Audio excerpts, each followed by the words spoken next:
భారతదేశంలో ఎన్ని రాష్ట్రాల్లో ఉంది? ఎన్ని పార్లమెంట్ సీట్లలో డిపాజిట్లు పోయినాయి?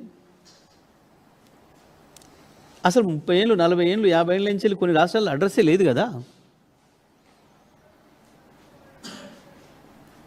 ఉత్తరప్రదేశ్ నో కాంగ్రెస్, బీహార్ నో కాంగ్రెస్,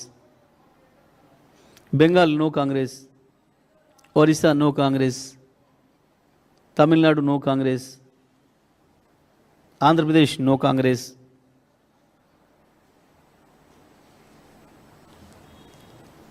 మరి కాంగ్రెస్ పని అయిపోయినట్టే, రాహుల్ పని అయిపోయినట్టు అంటే ఎవరినట్టున్నావు నువ్వు? కాంగ్రెస్ రాహుల్ నాన్న తెలుసుకున్నావా?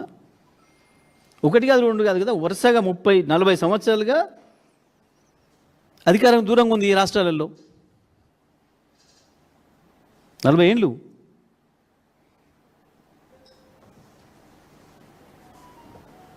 యాడికి పోతుంది?